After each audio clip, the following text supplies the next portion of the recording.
Assalamu alaikum. Welcome back to my slow English broadcast with Torikul English Academy. I hope you are fit and fine and you are practicing spoken English every single day. প্রিয় শিক্ষার্থীরা কেমন আছেন? আশা করি সবাই অনেক বেশি ভালো আছেন। আপনি যদি কোনো গুছানো একটা সিস্টেম পান বা কোনো একটা ধারাবাহিক নিয়ম আপনাকে হাতের নাগালে দেওয়া হয়, তাহলে আপনি কিন্তু সেই বিষয়টির পরে ফোকাস করতে সহজ হবে এবং এগিয়ে যেতে আপনি একটা সাহস পাবেন, যেটা আমি নিয়ে এসেছি। স্পোকেন ইংলিশ শেখার জন্য একেবারে শুরু থেকে শেষ পর্যন্ত যা যা প্রয়োজন সবই আপনাদেরকে প্রোভাইড করা হবে ডে বাই ডে। এজন্য আপনার প্রয়োজন ধৈর্য এবং মনোযোগ সহকারে সেই বিষয়গুলোর উপরে ফোকাস করে চর্চা করা। আমি আপনাকে সব কিছু দিব, বাট আপনাকে কনসেন্ট্রেশন ধরে রেখে চর্চা করতে হবে। আপনার কাজ শুধু এতটুকু, দৈনিক 2 ঘন্টা।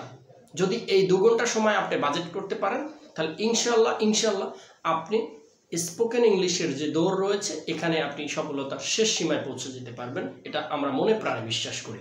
এজন্য আপনার প্রয়োজন ধৈর্য এবং চর্চা করা। আমাদের সাথে যদি থেকে আপনি প্রতিদিন আমরা যে ক্লাসগুলো দিচ্ছি এই ক্লাসগুলো যদি ফলো করেন তাতেও হবে, এর বাইরে কিছু লাগবে না। আমরা অল্প অল্প করে প্রতিদিন চর্চা করার অভ্যাস গড়ে তুলব এবং আমরা এই হোয়াইট বোর্ডে যেগুলো নোট করে দিচ্ছি আপনি বাসায় নোটপ্যাডে লিখে বাসায় চর্চা করবেন। মনে রাখবেন, আপনি শুধু মোবাইল নিয়ে পড়ে থাকলে স্ক্রলিং করলেন, এতে দিন শেষে আপনি কোনোভাবেই বেনিফিটেড হচ্ছেন না। আপনার কোনো একটা স্কিল দরকার। এই 2025 সালে এসেও যদি আপনার সেই ধরনের কোনো স্কিল না থাকে, তাহলে লাইফের রেসে আপনি অনেক বেশি পিছিয়ে যাবেন। তাই আমি বলছি, বসে না থেকে যে কোনো একটা স্কিল আপনি শিখতে থাকেন, যে কোনো একটা ভাষা শেখেন, কোনো কিছু একটা পাওয়ার পয়েন্ট শেখেন, মাইক্রোসফট এক্সেল শেখেন, এগুলো যা রয়েছে আধুনিক প্রযুক্তির যে ব্যবহারগুলো রয়েছে যে কোনো একটা আপনি শেখা শুরু করেন। প্রিয় শিক্ষার্থীরা, অনেক বেশি কথা বলার একটাই কারণ, যাতে আপনারা মনোযোগ হারিয়ে না যায়, আপনি যাতে মোটিভেট থেকে আপনি আপনার স্কিলগুলো ক্রিয়েট করতে পারেন। আমরা আজকে হোয়াই ব্যবহার করব। চলুন, আমার কাছে একটা নোটপ্যাড রয়েছে। দেখেন, আমি কিন্তু প্রত্যেকটা বিষয় বহুত বছর আগে থেকেই লেখা শুরু করেছি এবং সেগুলো কিন্তু আমার কাছে রয়েছে। অতএব আপনি কোনো কিছুই মনে করবেন না যে আপনার কোনো একটা বিষয় স্কিপ হয়ে যাবে, কোনো একটা বিষয় আমি রেখে যাব, এরকম কোনো সুযোগ আমি রাখবো না ইনশাল্লাহ। জাস্ট আপনাকে আমার সাথে থাকতে হবে। দেখেন, আমরা গতকালকে হোয়ারের ব্যবহার করেছি, আজকে হোয়াই ব্যবহার করব। WHY। হোয়াই অর্থ আমরা সবাই জানি কেন। হোয়াই অর্থ কেন, ইন্টারগেটিভে রয়েছে এটা। ঠিক আছে, কিভাবে ইন্টারগেটিভে রয়েছে আমি আপনাকে বলে দিচ্ছি, কারণ এটা প্রশ্নবাদক। আমরা প্রতিদিন যদি 20টা সেন্টেন্স মেক করি, তাতেই আমাদের চলবে। এই 20টা যদি আপনি চর্চা করতে পারেন তাতেই এনাফ। ডেইলি লাইফে আপনার এর চেয়ে বেশি কিছু লাগবে না। একটা মানুষের সাথে কমিউনিকেশন করার জন্য এটাই যথেষ্ট।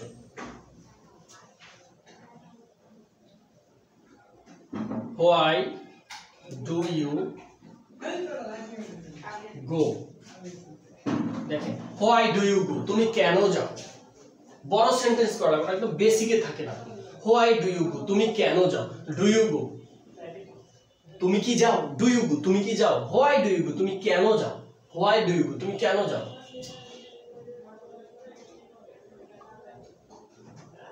why do you cry, why do you cry, cry মানে কান্না করো। why do you cry, তুমি কেন কান্না করো। why do you cry, তুমি কেন কান্না করো। প্রিয় শিক্ষার্থীরা, এই বিষয়গুলো আপনাকে বারবার চর্চা করতে হবে, তাহলে কিন্তু আপনার মুখের জড়তা কেটে যাবে। why do you run, তুমি কেন দৌড়ো। why do you run, তুমি কেন দৌড়ো। why do you run, তুমি কেন দৌড়াও। why do you walk, WALK, walk মানে হাঁটা। why do you walk, তুমি কেন হাঁটো। why do you walk, তুমি কেন হাঁটো। why do you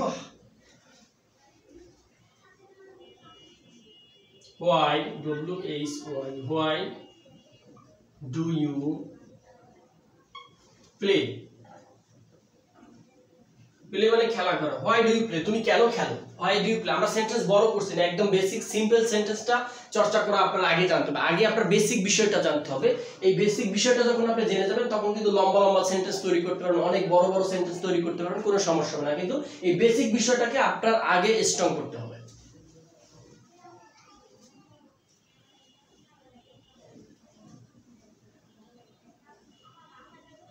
WHY, why do you like that, that, why do you like that? তুমি এভাবে কথা বলছো কেন? Why do you like that? Like that মানে এভাবে কথা বলা, হ্যাঁ? Why do you talk? Why do you, sorry, এখানে একটা স্পেলিং একটু আমি সংযোগ করে, why do you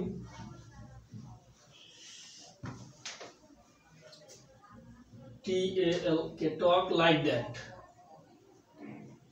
like that, that, why do you talk like that? তুমি এভাবে কথা বলছো কেন, অথবা আপনি এভাবে কথা বলছেন কেন? ইউর অর্থ আমরা সবাই জানি তুমি, তোমরা, আপনি, আপনারা ইত্যাদি ইত্যাদি, ঠিক আছে? ঠিক এভাবে 20টা সেন্টেন্স মেক করবেন, এক একটা বাক্যকে আপনারা 20টা বাক্যে রূপান্তর করার চেষ্টা করবেন।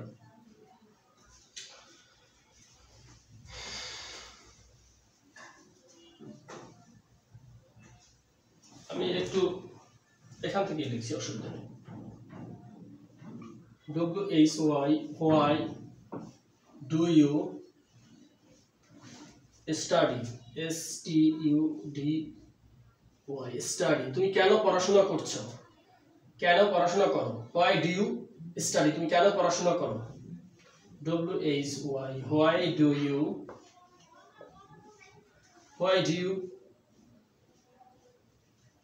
go to college? COLLAGE, college, তুমি কেন কলেজে যাও বা ভার্সিটিতে যাও, university? Why do you go to college, কেন যাও? Why do you cook, তুমি কেন রান্না করো? প্রিয় শিক্ষার্থী, এগুলো খুবই গুরুত্বপূর্ণ, খুবই important. Why do you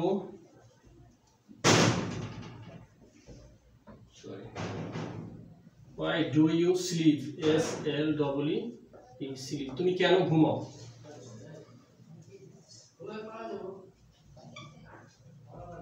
Why do you think? think মানে চিন্তা করো, তুমি কেন চিন্তা করো? তাহলে 2, 4, 6, 8, 10, 11টা, হ্যাঁ 20টা করে লিখবেন আপনি। জাস্ট এই প্যাটার্ন সব ঠিক রেখে আপনি ভার্বের প্রেজেন্ট ফর্ম বসিয়ে দেবেন। এগুলো সব প্রত্যেকটা ভার্বের প্রেজেন্ট ফর্ম, হ্যাঁ, বিয়ন অর্থাৎ ভার্বের প্রেজেন্ট ফর্ম রয়েছে। প্রিয় শিক্ষার্থীরা, ঠিক এইভাবেই আপনি কি করবেন? হোয়াই ডু ইউ, তুমি কেন দাও? হোয়াই ডু ক্রাই, তুমি কেন কান্না করো? হোয়াই ডু রান, তুমি কেন দৌড়াও? হোয়াই ডু ওয়াক, তুমি কেন হাঁটো? হোয়াই ডু প্লে, তুমি কেন খেলা করো? হোয়াই ডু লাইক দ্যাট, তুমি কেন এভাবে কথা বলো? হোয়াই ডু স্টাডি, তুমি কেন পড়াশোনা করো? Why do go to college, তুমি কেন কলেজ যাও? হোয়াই ডু কুক, তুমি কেন রান্না করো? হোয়াই ডু স্লিপ, তুমি কেন ঘুমাও? হোয়াই ডু থিঙ্ক, তুমি কেন চিন্তা করো? Why do wash your dishes, তুমি কেন তোমার হাঁড়ি পাতিলগুলো ধৌত করো? Why do clean your house, তুমি কেন তোমার ঘর পরিষ্কার করো? Why do clean your room, তুমি কেন তোমার রুম পরিষ্কার করো? এই যে বাক্যগুলো রয়েছে ঠিক এইভাবে চর্চা করতে থাকবেন। এখন এর নেগেটিভ ভার্সন আছে, সেটিও আমি আপনাদেরকে মেক করে দেখাবো, কিন্তু ডে বাই ডে, একদিনে সবকিছু দিলে আপনি পারবেন না। এই যেমন তুমি কেন যাও, তুমি কেন যাও না, প্রশ্ন। আমরা এটা হচ্ছে একটা অ্যাফার্মেটিভ প্রশ্ন করেছি, হোয়াই ডু ইউ গো, তুমি কেন যাও। যদি আপনি বলেন যে তুমি কেন যাও না, হোয়াই ডোন্ট ইউ গো, তুমি কেন যাও না সেখানে, why don't you go that, তুমি সেখানে কেন যাও না, প্রশ্ন, নেগেটিভ প্রশ্ন। আর যদি আপনি বলেন why do you go that, তুমি সেখানে কেন যাও, প্রশ্ন। যেটা একটা নেগেটিভ, একটা অ্যাফার্মেটিভ। আমরা শুধু অ্যাফার্মেটিভটা আলোচনা করে নেগেটিভটাও আমরা ডে বাই ডে করে দেবো ইনশাআল্লাহ। কারণ একদিনে অনেকগুলো দিলে আপনি নিজেই হতাশ হয়ে পড়বেন যে না এত কিছু পারা যায় না, ইত্যাদি ইত্যাদি, এ ধরনের আপনার চিন্তা ভাবনা চলে আসবে। সো আপনি কি করবেন, এই অল্প অল্প খাতায় নোটপ্যাডে লিখবেন, লিখে বাসায় চর্চা করবেন। আর এরকম নতুন নতুন ভিডিও পাওয়ার জন্য আমাদের চ্যানেলটি সাবস্ক্রাইব এবং ফলো দিয়ে রাখতে পারেন। আর অবশ্যই আপনি নিজে শিখবেন কেন, অন্যজনকেও শেখার জন্য উৎসাহিত করবেন। এই জন্য বন্ধু বান্ধবের মাঝে আমাদের এই ভিডিওগুলো বেশি বেশি শেয়ার করে দিতে পারেন। সবাই ভালো থাকবেন, সুস্থ থাকবেন, আসসালামু আলাইকুম।